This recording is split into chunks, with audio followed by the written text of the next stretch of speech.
Matt Spiegel is the co-host of the Parkinson Spiegel Show on 670 The Score. He's also the host of Hit and Run, and he's the host of Beat the Streak Daily, which is an MLB podcast. Beat the Streak was something that's been around for a little bit. I think it fell out of a lot of people's attention, and now it's all the way back, and you can win a shit ton of money playing Beat the Streak, and Matt Spiegel is documenting it every day. You can listen to that wherever you get your podcasts. We'll hop into the White Sox. We'll hop into the Cubs because he is a Chicago baseball person. Your term is multi-level baseball person. So we're going to lean into that big time. But first and foremost, what's this new venture going on with Beat the Streak? Oh, man, it's so fun. We're just a couple of months in. But, yeah, it's been around for 20 years, and a lot of people don't even know it existed. I was talking to David Ross in the spring, and I was explaining to him what this is. Because what it is, all you got to do is you pick somebody to get a hit in any game in MLB, right? Doesn't matter. So you look at all your numbers, you pick a matchup, and you're like, you know what? Mookie Betts is 6 for 19 in his career against Jose Quintana. He's on fire right now. I'll take Mookie. He gets a hit. That's one. You get to 57 and break Joe DiMaggio's 56-game hitting streak, you win $5.6 million. You can double down on a given day. So you can do it in 29 days. You can get to 57. And if you reset back to zero, then you just start again. So I'm telling David Ross about this, and I tell him, yeah, it's been around for 20 years, David.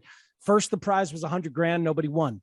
Then the prize was $1 million. Nobody won. Nobody's done it in 20 seasons.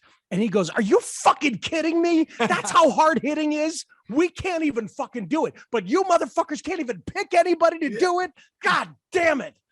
And he was like literally angry because the hitter in him came out. Yeah. Of like, see, people tell me it's easy. You guys think it's easy. You can't even fucking pick it. So I love that reaction. And really what I'm finding out is this game is frustrating, man. You know what else is frustrating? Baseball. And you know what you got to do? You got to pick yourself up every day. Go back to your basics, go back to your fundamentals, keep that positive mindset and stick with it and show up every day. So it's fascinating in that way. I feel like mentally I'm getting in on it. So Beat the Streak is the game. You play it via MLB, via the MLB Play app. And then I'm doing the podcast Beat the Streak Daily along with MLB. So it's like 10 to 15 minutes every morning. I'm having so much fun because we break down what happened the day before with the best hitters in the game. We look at people who are actually streaking. Paul Goldschmidt today at 22, Trey Turner today at 23. And then we look at the humans, the streakers themselves who are doing it in the virtual hitting streak, and people get their shout outs. They hop on the pod. If they get to 35, they get an invite to get on the podcast. You reach 35 and then it's your choice, right? Do you want to deal with the media every day? Got tough for Joe DiMaggio to deal with the media. It got tough for Pete Rose when he got to 45 to deal with the media. No one would bitch to him. Nobody. I know, man. And you don't have to worry about that. You don't have to worry about. You still have to make your picks. But some people don't want to talk to us. We've had 2 people who've gotten above 35. 39 is the high point on the year.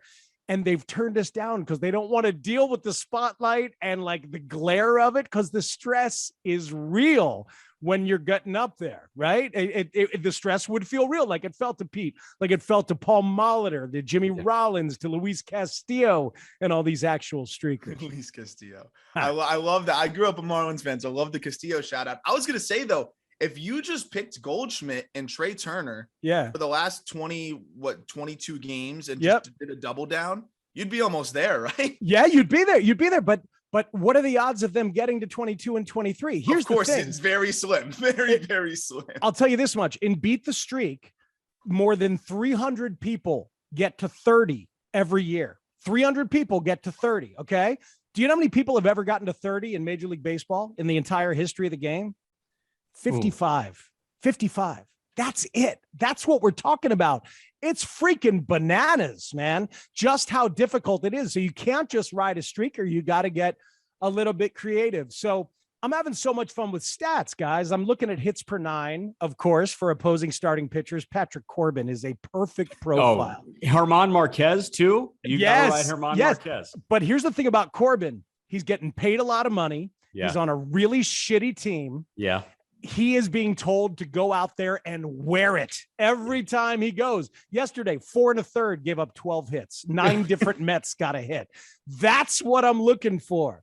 And then in terms of the hitters, Cedric Mullins or Rafael Devers or Tim Anderson, high batting average, low on base percentage. I don't want somebody who walks. That could fuck me up as much as anything. So I go for a leadoff hitter, often on the road, get that extra plate appearance in a game, stuff like that. So it's super fun strategically to dig into. And I feel like I'm on top of hitting around all of MLB in a way that I have not been in a long, long time. That's really fun. So do you feel like a lot of people are kind of either, if they did play this game in years prior, are almost reinvigorating their love for this game? Or do you feel like that this podcast and MLB's initiative to push Beat the Streak again is kind of instilling this idea like, hey, maybe I can win $5.6 million in some of the younger baseball fans? Because obviously that's what we're all here to do, right? We're here to entice the younger baseball fans because this game is really fun, and it's really fun to, have that financial incentive to play a game like this. Oh, 100%. So not only is it the $5.6 million, but long streak on the season gets 10 grand. So 39 is the goal. So you get past 39, you get 10 grand. And then there's other like prizes and levels and badges and stuff within the app, and some stuff like that within the MLB Play app. They've got 3 other games in there. But yeah, it is definitely about the gambling component. It's about the excitement component. And it also kind of dovetails a little bit in a rebirth of batting average around MLB, doesn't it? Like kind of a refocusing on contact, a reappreciation of hitters. Like I'm loving a Francisco Lindor 2-run single to make that Mets game 8-0 last night, because I know a lot of people had Lindor. As much as I'm enjoying an Aaron Judge blast to do it that way. So you get your hits however you can. I'm going Louis Guillorme, I think. I'm looking at my picks right now. I'm locked in on Louis Guillorme. It's funny. I used to do this as a kid. I got it up to 20 something. I was too young to even win the money. So I started telling my parents, Mom, Dad, I'm going to win millions of dollars. We're going to have to pretend that it was you that did this. And I lost. So it didn't matter anyways. But no, I have memories playing this back as a kid. And I did legitimately have, at least in the last couple of years, a thought of, I wonder what happened to beat the streak. Yeah. So it is cool to see it back, and it's fun to go full circle now. And ever since Jack gave me the little nudge, I've been back doing it a little bit again too. And so far, only high streak is 8, but I got to stay on it a bit more. Well, Aram, what would you look at like on a given day? Because I'm looking, of course, lefty righty. I'm looking fastball heavy pitcher. So let's see how's this guy against fastballs. I'm looking at line drive percentage. I'm looking at contact rates and stuff like that. But you can get overwhelmed just like in regular baseball. It is regular 100%. Baseball, right? 100%. So I think the thing that you pointed out that I didn't even think about was the walks, because I'm always in a prospect frame of mind. And for me, I'm always on this war on, hit tool should also include walks. Your ability to walk should count towards the evaluation of a hit tool. But when it comes to this, where you literally need a hit, you really don't want guys that are walking 1 out of every 10 at bats. So I also am looking at I think there's nothing more important from the players that I've talked to. Like I always love asking this question, when do you feel most confident? Usually it's either the environment they're in or the guy they're facing, which makes sense, right? But they know where they hit well, and they know who they hit well against. And whether it's, a self-fulfilling prophecy or they really see the ball well out of their hand, I just lean as much into the stats against specific pitcher as I can. Absolutely. And I think that's the easy, even if it's 25 for 75 or 25 for 100, let's say, where you get the occasional like massive body of work. That might not be a great batting average, but I'm willing to bet on that guy getting 1 hit and 3 ABs when he's seen him 100 times. Right. Because this is 101. He knows exactly what he's going to do to him. Yeah, this is the first thing I look at when I'm getting ready to look at my picks. Is I look at the matchups on the day and I sort it by plate appearances. Who has seen people the most? And then I'm looking at batting average among the high number of plate appearances. So I'm exactly with you. And when I see that Lindor owned Jacob Junis when Junis was in Kansas City, right? So when he faces him as a Met in San Francisco last week, I'm all over it. And Lindor went deep against him, as he always does. So yeah, I agree. But it really gets me thinking about what the smartest front offices in baseball are really thinking about, because these days, a lot of them are thinking about swing plane versus pitch axis, right? Or swing plane versus tunnel when they're looking at matchups, right, Jack? I mean, that's the stuff they're looking at. So I want to look at pitch types because that's the best that I have. But they, of course, have proprietary stuff on extra levels that we don't have that I wish I did. Yeah. And I'm with you. You mentioned this a couple minutes ago. It brings that emphasis on batting average back into this sport that we've been craving for a really long time. So I'm curious, like, who the constant plays are. Obviously, Paul Goldschmidt and Trey Turner are riding these streaks at the moment, but I look at a guy like Tim Anderson. How about Luis freaking Arise, who just hit like 400 in May? Yes. How about Jose Ramirez, who hardly walks, hardly strikes out, constantly puts the ball in play? Who are some of the guys that people are constantly turning to? Maybe an Andrew Benintendi type too. Yes, absolutely. I have chosen Benintendi and done well with it. I'm looking at a daily printout I get from MLB. This has been really fun to work with MLB. I can tell you the most picked players on the season to date. And I can go further and tell you the most picked players by elite users. Elite users. Yes. That's a good threshold. These are the streakers whose streaks on the year have been among the top 1% of all streakers. Number one pick by the elite users has been Trey Turner all year long. Yep. Now that is a guy who, if he's not hitting leadoff, he's usually hitting 2. I guess sometimes 3, depending on how they do it. But with his speed, the idea that he can beat out an infield hit as well, and he doesn't walk a ton. So Trey Turner, Freddie Freeman, number 2, JD Martinez, number 3, Michael Brantley, number 4, Manny Machado, Starling Marte, Tim Anderson, Paul Goldschmidt, and the one guy who I keep seeing there, it drives me crazy, but everybody is, Coors Field is a major crutch. Is it Chrome? Beat the streak. It's Jose Iglesias. What? People pick him like freaking crazy. It drives me nuts. He gets a single. He goes 1 for 4 with a single. That's what he gets. So the numbers aren't great, but overall, but you look down and like, oh, Iglesias did get a single. And you know what? Coors, as we know, is a singles hotbed more than it is even a home run hotbed because the outfielders play deep and balls fall in those gaps and in between. Yeah, Aram, that's exactly what Jeff Conine told you, right? We always talk to Jeff Conine and on Outside the Box with Jeff Conine, because Jeff, he hit 430 at Coors Field in his career. And if you know, like Jeff would leave the yard from time to time, but he'll be the first to tell you that his son Griffin can hit the ball 2 times further than him. Jeff's game was, split the gaps and put the bat on the ball. He'd be a perfect beat the streak guy, to be honest. And he loved Coors because he's like, yeah, I'd sneak some over the wall, but I felt like I had so much space to work with. If I just put the bat on the ball, it was going to fall. And it's funny you said that because guess who I picked today? Jesus Aguilar, because I think he's very similar. Aguilar will get his home runs, but he's more of a bat to ball guy. Yeah. That with all of that space, those little, duck fart hits that he has from time to time will fall because the outfielders really do play way back. And Jeff was saying, if I was a manager at Coors, I'd tell them to play in. Because the ones that are over your head are going to carry over the wall. The ones that are in front of you are going to hang up a little bit longer. But, I thought that was interesting. And yeah, I mean, that is the most cavernous outfield. And it doesn't really make it any better. The balls still get out and now more hits fall too. And that's why it's the best place to hit in the world. Well, and what you just said about Conine's thought process, that he felt like he had all that space, that factor, anxiety reduction, in the mind of the hitter, that's everything. And I wish we could quantify it. We can't. But when we hear that stuff anecdotally from active guys, that is the stuff to give so much weight to because you can't find it on a spreadsheet and it matters. It's why 1-2 and 2-1 is such a big difference in terms of a count. It's why familiarity, like you're saying, Jack, is a great way to play this. It's like, the less anxiety you can have at the plate, the more comfortable you'll be and the more contact you'll probably make.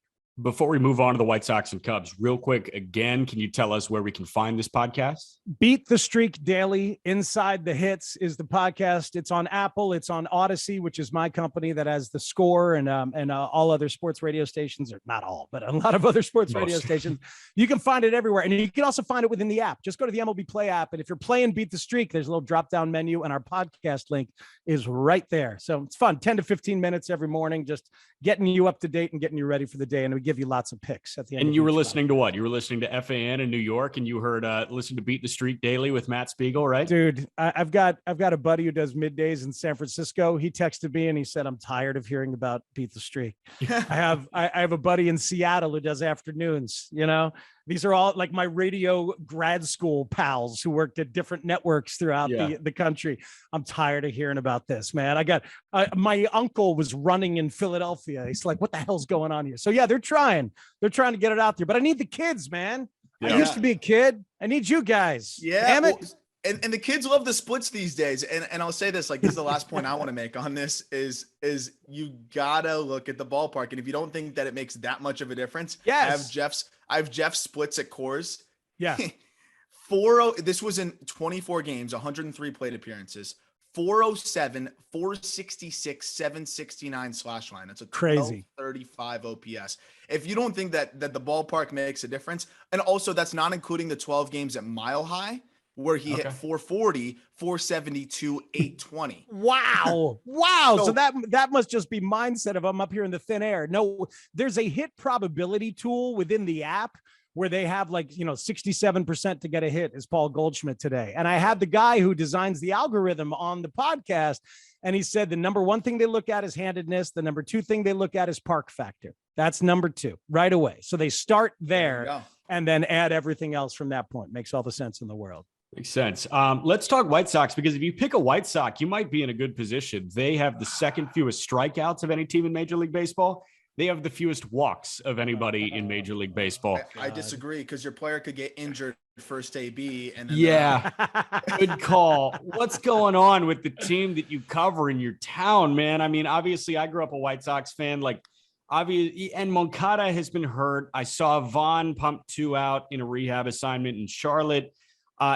Vaughn looks great. Moncada's hurt again. Luis Robert has COVID. A couple of guys on the restricted list in Toronto. Is this team ever going to get healthy? Because this was the same thing that we were saying last year. I know, but even when they were unhealthy last year, they hit enough to overcome that. They hit enough to overcome the fundamental issues that they continue to have, the defensive issues that they continue to have. And this year, they're not. I think they're 26th in OPS in Major League Baseball. They do not walk. The two guys, they don't hit righties, especially righties who throw sliders very well. Slider, pretty popular pitch these days in MLB. I'd say so. So they're getting dominated that way. The two lefty bats who are both patient, who they need desperately to be great, are Yoan Moncada, who is still out now, not on the injured list, but he pinch hit the other night, thinks he could do that, but he's not feeling good. And that's a very troubling case of possibly long haul COVID. That is really difficult to figure out for him and for the White Sox. And the other guy they need to be great is Yasmani Grandal. Look at the slugging percentage for Yasmani Grandal. It is pathetic. He hit leadoff last night, struck out 3 times, did have a sac fly. Well, it should have been a sac fly. And then they had the stupidest play of the game, and a play emblematic of the entire season that we should talk about. But they don't get anything from Grandal and Moncada, and they do not have a functioning lineup. That's where they are right now. Okay, so a mutual friend now, James Fox, pumped this into my Twitter ether. This is from Patrick Nolan at Sox Machine. WRC plus against right-handed pitchers. Yoan Moncada against righties in 2021, 122. This year, he's obviously missed too much time, but he's got a 21 WRC plus. Oh! Yasmani Grandal, 159 WRC plus against righties last year. 49 WRC plus this year. Gavin Sheets, 125 last year, 80 this year. Leury Garcia, 98 last year, 33 this year. Everybody sucks against righties. Yeah, and those are the 4 lefties. Leury's a split, but those are the 4 guys. Reese McGuire played last night, and he actually had a couple of hits playing against Toronto. That's what they're doing. I mean, they're in a lot of trouble in that particular matchup. And then fundamentally, man, they just don't play well. The play I'm talking about, they're down 6-5. Grandal hits a deep fly to left with men on first and third, 1 out. This should tie the game. McGuire is coming home from third to score on the sac fly. Darryl Boston sends Danny Mendick to second for some reason. He's thrown out at second. by Teoscar Hernandez because Matt Chapman on a smart team is standing looking at Teoscar and pointing at second base. So Teoscar throws to second. They get Danny Mendick before McGuire crosses the plate. Tying run does not count. They lose 6-5. They're dumb. The team is dumb. Their base coaches, Daryl Boston at first, Joe McEwing at third, are bad. They both predate Tony. They are loyalty hires. They remain employed because of Reinsdorfian loyalty. And that's why it's emblematic of this whole thing. When they lost to the A's in the playoffs in 2020, we all knew that the talent was there, but they needed good coaching. They needed, structure and organization and fundamentals and prioritization. So they fired Ricky Renteria, and we were like, here they go, man. And then they made a loyalty hire in Tony La Russa and let him keep whoever he wanted, bring in a guy or two. Ethan Katz is the only coach worth a damn on that roster, and he was dragged in by Lucas Giolito. So they are a very bad fundamental team, poorly coached, and they're not hitting enough to mask all those flaws. This sounds exactly like what I say to you every week, Aram, doesn't it? Yeah, it does. It does. I've heard this bit before. But so this is what I usually do, because I grew up a Marlins fan, and I was too young to remember 03 vividly. And my memory really starts in 2005, which is endless bad years, and they haven't finished above 500 since 2009. So naturally, I just love to throw gasoline on the fire of all of my friends' teams that are struggling. And I have a trivia question for you guys. Which Major League Baseball team do you think leads the league in chase rate? In swinging outside the zone? Yes. White Sox? Correct. Yeah. Very good. Thanks. There we go. So it's White Sox, Detroit Tigers. Cardinals is a surprise, but also not. They're kind of struggling offensively, but they've had the right guys step up. And then Baltimore and the Marlins. So that is not a group that you want to be around right there. And I know that the White Sox, it's a little bit skewed when you have somebody like Tim Anderson who swings at everything. And Robert hits everything. And Robert is the same way. The other, and Abreu is another guy who swings a lot and doesn't walk that much. So their three best hitters are not OBP guys. And that's going to just foster inconsistency, right? So I have this question for you. What do you think they should do? Because at the end of the day, this team is still very, very talented. We know that they can sneak in and still take the division if they're healthy without a problem. They were everybody's pick. They were our pick. The Twins are good, no doubt about it, but they're dealing with their own health issues. Their pitching's thin. It's a marathon, and the White Sox can outlast them if they can just keep treading water here through these injuries. But what's the addition that needs to be made? Lance Lynn's on the mend. That you're going to get some pitchers back. Joe Kelly will hopefully be back soon. It seems like, surprisingly, the offense might be more of the concern, but at the same time, the farm system is very thin, and there's only so much you can go out and get. Some players are performing, which I think helps. You have Lenny Sosa leading the minors in hits. You have Colson Montgomery, who you don't want to trade, but if it's win now, you might be able to go send him out of town. What is the move to make for the White Sox to, try to bolster this win now mode? Because it really is win now. Well, it's really scary because it's such a flawed roster. The guy making the most money is Grandal, who is defensively challenged as a catcher and needs to be great offensively and is not. You're not going to go out and make a move for a catcher like Wilson Contreras or something like that, because Grandal has to play, and you have other guys who need to DH occasionally too. And McGuire is perfectly suitable as a backup. Second base was a hole last year. They traded Madrigal, who was hurt at the time, for Cesar Hernandez. Hernandez was terrible here. Yeah. Now Hernandez, back in a situation that doesn't matter in Washington, is top 5 in hits. Got 61 hits. He's top 5 in hits in MLB. It's insane. Sitting 295 and playing really good defense. But the situation means nothing. Maybe he's one of those guys that doesn't like a high profile like that. So they got Josh Harrison. I was going to say, I liked that signing. I got to give them the benefit of the doubt there. Harrison I thought was a good pickup. But it's another guy with the same kind of bat profile, though. He's a see ball, hit ball swinger, and that part is not working. But I like Harrison too. So what are you supposed to do? Like, all of the hitters most of them are back of the baseball card guys that you're waiting to show up. AJ Pollock had a very slow start. He has raked throughout his whole career. I really liked that pickup at the time. I thought that made sense. They're counting on Gavin Sheets and they're waiting on him. I would not. So I would go and add a lefty bat that can play a corner outfield spot. And we talked about that all off season. Conforto. Then of course we find out that he's hurt and he's nowhere. But you got to look around for a lefty bat of consequence who can play a corner outfield spot and stop giving time to Gavin Sheets. At second, maybe Yolbert Sanchez. You've seen Yolbert. Is Yolbert ready to be a big league player? Defensively, he would improve them, and that would matter at second base. But is there enough bat skills to make it worthwhile? Like, yes, he's a high batting average guy, but there's no power there. So it's not like you're getting an impact bat, but you're getting a bat that would be a very serviceable 8-hitter that just bumps the collective batting average up a couple of points, which, is kind of great. You need base runners if you are offensively inept at the moment. Yeah. And here's the thing about that lineup. 47 lineups in 47 different games by Tony La Russa.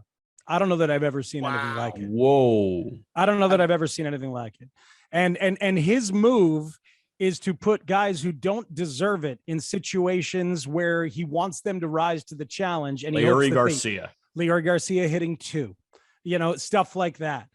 He puts Johnny Cueto out there for a 7th inning the other day with nobody backing him up. Johnny Cueto. I'm so amped on this. So do I. But he got through 6 with a quality start, had nothing. You should hear AJ Przinsky from that Saturday game just blasting Tony like you got nobody backing him up. What the hell are you doing?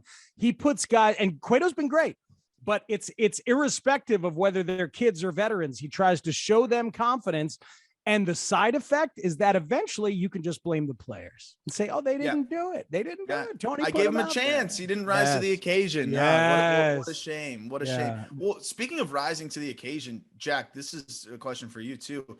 We're seeing some bat to ball prospects kind of get a little bit more of aggressive promotions. We unfortunately had to deal with that with Michael Harris getting bumped up with the Braves from double all the way to the big leagues. And that was another one because Jeff Conine was just out watching Griffin in Pensacola, and I shot him a text, said, "What did you think of Michael Harris?" He goes, "Loved him." I said, "Guess what? He just got promoted to the big leagues." He said, "No freaking way."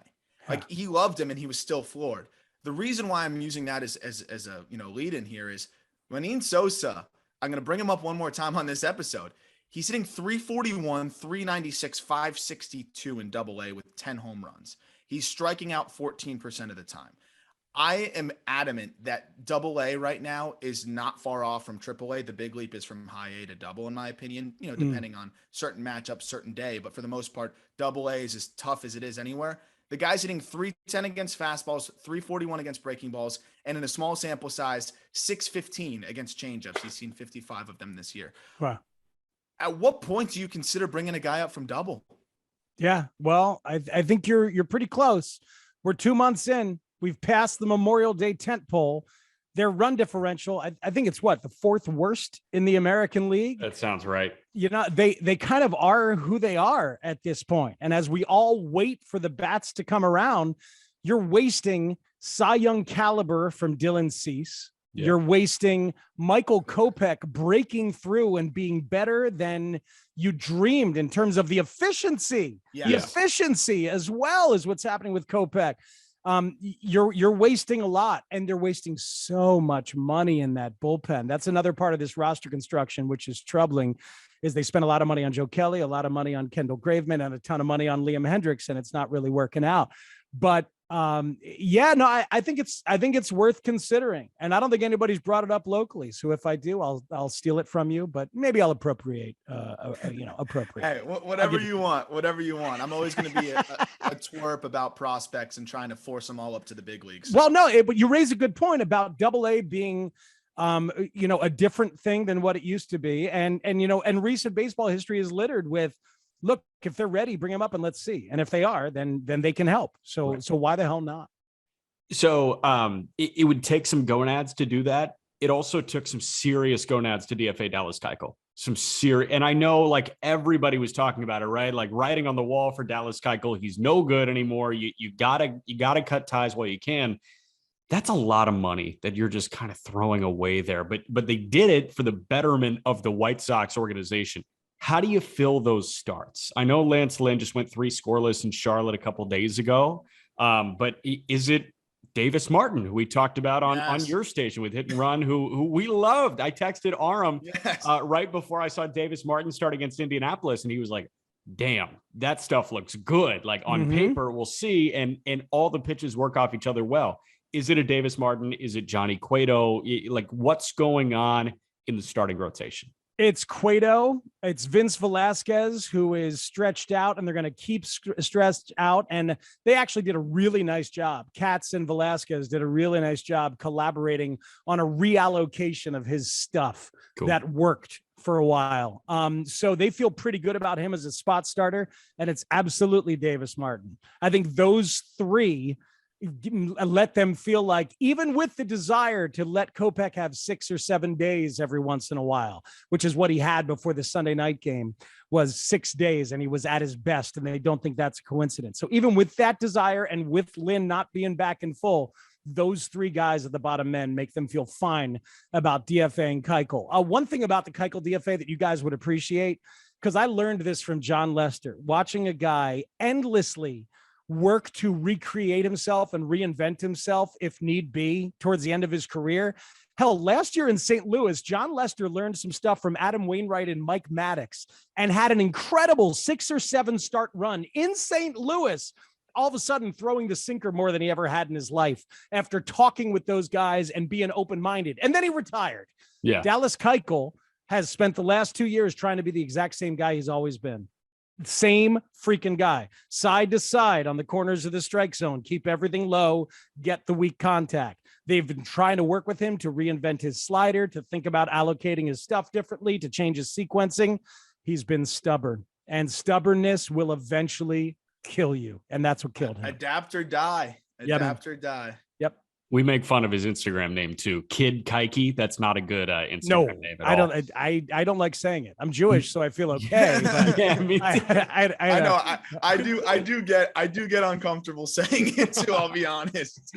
I always say to Jack, I say Kid Coochie just to keep it safe. I understand. Yeah. You know who he's married to, right? You know, Kelly Nash. Yeah, well, one of the former quick pitch ladies. I love quick pitch. Hey, real quick before we wrap on the Cubs. Do the White Sox win the AL Central?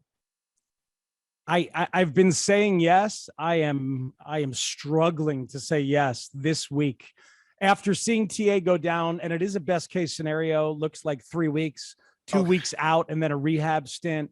Okay. That's good. I actually really liked the at-bats overall that they had last night. So maybe everybody will step up with some more concentration that way. But I'm having a hard time because the Twins did something very smart with Royce Lewis. They sent him down and gave him 4 different gloves and said, learn how to play center to spell Buxton, learn how to play third to spell Urshela. And so when they're healthy with Buxton and Correa and Lewis, and they'll go out and get more pitching if they need to. So I'm struggling. So a long answer, but I think I'm still a yes, but I'm struggling more than I have all year long. I mean, I gotta say with the Twins, they've really made some smart moves. Even like looking at Barrios now, cashing in on Barrios at peak value and seeing how he's struggling now, and having the prospects that they got in that return also that they could maybe eventually repackage and flip too. To go buy. It's interesting. I'm liking the way it's heating up in the front there. So the pressure's on the White Sox a little bit, could force a fun move.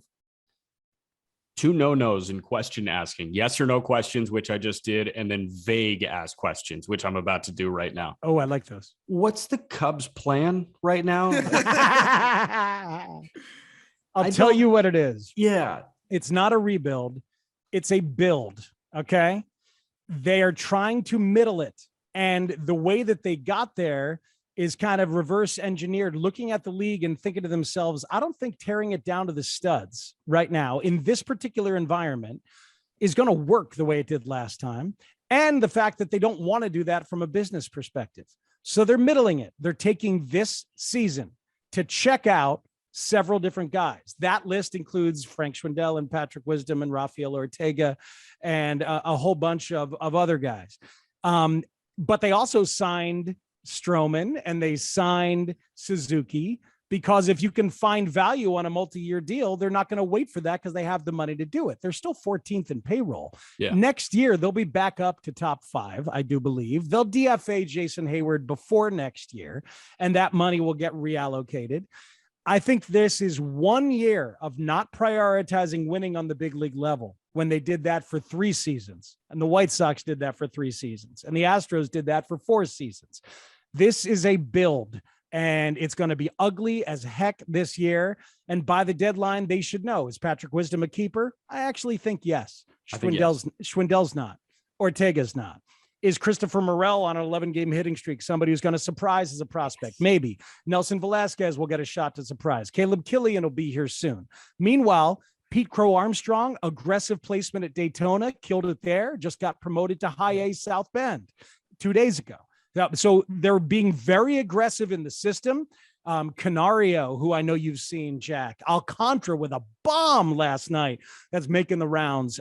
There's a lot of prospects who are getting very aggressively pushed, and they should be ready to help at some point next season is the goal. So I think they will have a very aggressive, spendy off season. And this will be a take a breath year where they bank on Wrigley being enough to keep attendance decent and hope that people are patient. It will be. And right? Well, you bring in the prospects every once in a while. And yes, and, Brennan Davis struggles definitely hurts. I'm sure going into the year, the plan was reinvigorate the crowd with, a guy that I know the whole fan base is very amped on. And I don't think I've soured on Brennan Davis at all. He's at AAA, way younger than the competition. It's been banged up, but that's another guy that gets into the fold here and is exciting. And then we got to give a shout out to our friend of the show, Matt Mervis, undrafted free agent in the Cubs system, who I continue to shout out on there. He is hitting out of his mind right now. I'm pulling up the stats. I don't know if you're going to believe this, Matt. Where? Undrafted free agent out of Duke, first baseman. He at high A hit 350, 389, 650, and then got promoted to double A. And now he's hitting 302, 388, 581. He's got 10 home runs already this year. So first base. So is he playing instead of Bryce Ball? They're splitting DH first base time.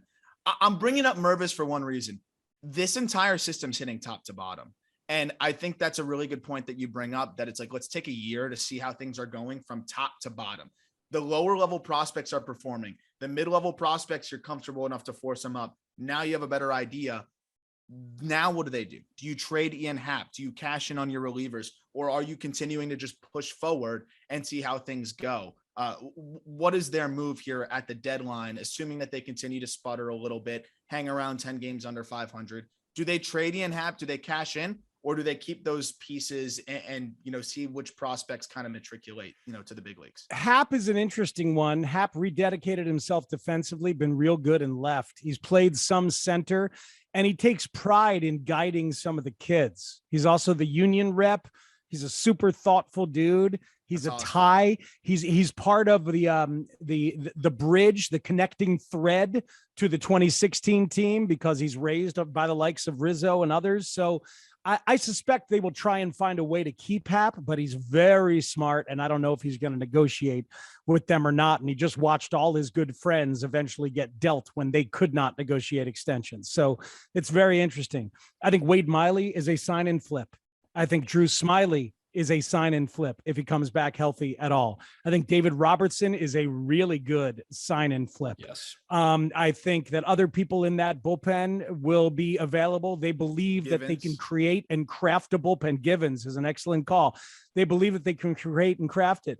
So, and we'll see if any of the aforementioned 30 somethings like Ortega and Schwindel are guys that people want. Oh, give me a pinch hitter off the bench. Ortega can run. Ortega can play all 3 outfield spots, stuff like that.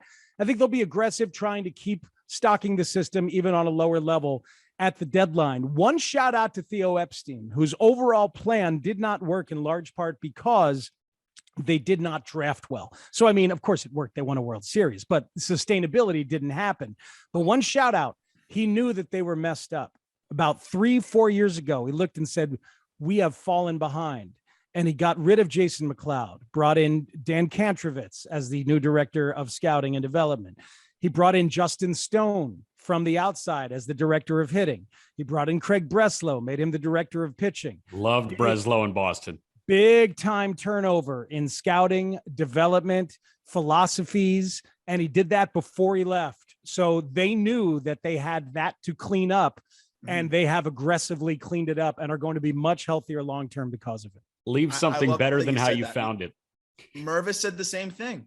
On the podcast, he said the same thing from top to bottom. The players have the confidence that they're, given as much information as anybody else, and have the best resources out there. And I think that's something that you got to have feeling from top to bottom to really have that positive development. Yes, I absolutely agree.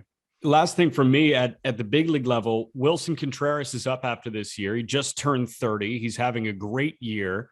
I'm curious what a contract for Wilson Contreras looks like, because obviously if he looks for big money, he might price himself out of the Cubs, although this feels like the guy that they want to hold on to. What does a deal for Wilson look like? You're shaking your head. I don't think he's the guy they want to hold on to. Really? Yeah, I think there's some stuff they don't love about him. It is a lot better than it used to be, but the framing is one thing. But I used to always talk about the unnecessary cat-like reflexes of Wilson Contreras. He was very jumpy behind the plate. He's less so now, but Darvish didn't want to pitch to him and didn't. There have been pitchers along the way who have said, do you mind if I throw to the other guy? So there's some of that's going on in there. I don't know if he's a long-term catcher in that way. I think Yan Gomes being here on a multi-year deal is another window into what they prioritize. And I look, paying a catcher's risky. It worked for Buster Posey, and he had positional versatility, but he's also Buster freaking Posey. Yeah. Right. It worked for Molina with the Cardinals as he kept going, but that is one of the great defensive catchers and pitch framers and leaders and just veteran leaders. And I don't think they love that piece about Wilson, frankly. And I don't say that in a critical way, but I don't think they love that piece enough of it. So then you look, Joe Mauer deal was a disaster for Minnesota, right? There's been several catcher deals, and Mauer played first towards the end, but he was a legacy guy and somebody that they couldn't get rid of, but it was an albatross. JT Realmuto got what, 5 for 115, something like that? Is that what he got? I don't think they want to pay Contreras that. And if Wilson thinks he can get that, I think they will get as many prospects as they can at the deadline for a very good guy in Wilson Contreras. Matt, you undershot it by $500,000. So you were right on. 5 years, 115.5. So a little bit worse. Okay. No, but even JT's taken a step back this year. No, it's right around the same age. I think that's a perfect comp. And JT was the leader, and at least that defensive oriented catcher as well. My last follow-up question on that would be, why not trade him sooner then? I know that there was, Craig Mish, who we really trust, with on the Marlins beat, said that they had engaged in some talks, the Marlins and the Cubs, about a year ago, at least just preliminary talks, and the asking price was too high. I assume other teams have inquired, but why not trade Wilson Contreras while he has years of control and maximized value? Now he's a rental, and your return's going to be somewhat limited. Well, they did that exact thing with Rizzo and Bryant and Baez. Yeah. They waited too long. And you could certainly argue that they have waited too long, but they wanted to give them one more shot 2 years ago after winning the division sort of surprisingly in 2020 under David Ross in the first year. So they wanted to give them that one more chance in 2021. And it didn't go, but yeah, they waited too long. They say they tried to negotiate extensions with those guys. Those guys say that they didn't offer fairly enough, but what we do have of the information is kind of a mixed bag. But you could argue they've waited too long and got emotionally tied in a way that you're not supposed to as a front office. And Theo left before some of those final decisions could be made. Yeah, trying to extend somebody and doing what Chaim Bloom did to Xander Bogaerts are two totally different things. That's not trying to extend somebody. So I would prefer if Jed Hoyer actually tried to extend them instead of doing the Chaim Bloom to Xander Bogaerts thing. What did they offer? 5 for 80 for Xander Bogaerts? 5 for 90, something. Wow. Wow. Disgusting. Yeah. Well, they offered for Rizzo, they offered, was it 3 for 70 for Rizzo? Bad. Yeah, and he turned it down. No, he turned it down. And now he ended up taking less. with the Yankees. There was a big offer for Baez at one point, and he turned it down. Ended up getting a bullet. And ended up getting a lot from Detroit. Bryant is the one where they say they offered plenty. Bryant's camp says that they never offered anything. Wow. But some guys along the way they've had a dispassionate look at. I remember knowing full well that Jake Arrieta was going to get used to the full extent of their control and then allowed to walk away. And that's what they did. And that was the right thing. And I think they had made up their mind to do that same thing with Bryant. Right now, early on, that looks like a wise choice, frankly. 100%. Matt Spiegel, this was awesome. Again, Beat the Streak daily, wherever you get your podcasts, and check out MLB Beat the Streak on the MLB Play app. Thank you so much, man. You're officially a recurring guest. I love it. Thanks, guys. What a pleasure. Appreciate it. Thanks, Matt.